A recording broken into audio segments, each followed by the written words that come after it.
domāju, ka svarīgi ir tieši tas, ko jūs pieminējat. Mērķtiecīgi nospraust, no kuriem resursiem, kādu darbspēku papildus mēs varam iegūt un kādu soļu jāveic, lai to izdarītu. Iesākot ar tiem vairākiem desmitiem tūkstošu jauniešu, kas nestrādā, nemācās. Un arī noslēgumā ar sudraba ekonomiku, kas mēs esam līderi, viena no līderiem Eiropā par to, cik mums pensijas vecuma iedzīvotāji strādā.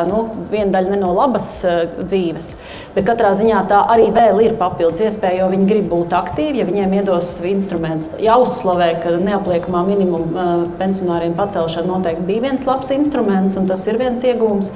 Bet tāpat laikā skatoties uz tiem cilvēkiem, kas dzīvo tādā pusēnu ekonomikā un kaut kā dzīvo un neiesaistās aktīvi ekonomikā, tur noteikti ir vēl daudz ko darīt. Daudz vienkāršāka nodokļu atvieglojuma arī jauniešiem, kuri varbūt nav gatavi iet pilnā slodzē strādāt, bet noteikti grib paralēli mācībām strādāt. Un tur arī varētu daudz instrumentus, piemēram, brīva izvēle sociālās iemaksas, varbūt nemaksāt, ja viņi ir tāpat sociāli apdrošināti no valsts tajā periodā. Bet bez plāna, es nesaku, ka tur vajag stratēģiju, mums plāna ļoti daudz. Nevis ierakstot plānā visu, kas mums ir visādās Eiropas programmās, kas lielā mērā, atklāt sakot, šobrīd strādājot izglītības komisijā ar sajūtu, ka izglītības ministrija ir meistars, kā tos miljonus iztērēt.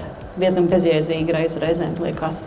Tad, manuprāt, svarīgi ir saprast efektīvi, kā to resursu koncentrēt. Un pirmais ir noteikti pārkvalifikācija vai prasmi pilnveidošana tiem, kas šobrīd ir darba tirgū, bet drīz vairs viņi tajā savā darbā nestrādās. Jāņem vērā gan pieminētais mākslīgais intelekts, gan faktiski cilvēku resursu izmaksu sadārdzināšanās, jo cilvēku paliks mazāk. Tas piespiedīs nozars mainīties, digitalizēties, automatizēties, un cilvēki dzīvos labāk un saņems lielāku atlīdzību. Bet tai pašā laikā ir jāiedod valstī visi instrumenti uzņēmējiem, lai viņš šos lēmumus varētu pieņemt un spēt īstenot. Tas nozīmē, arī Eiropas fondu nauda ir nevis jātērē valsts pusē, bet jāliek privātam biznesam kā atbalsts, lai visu to varētu izdarīt.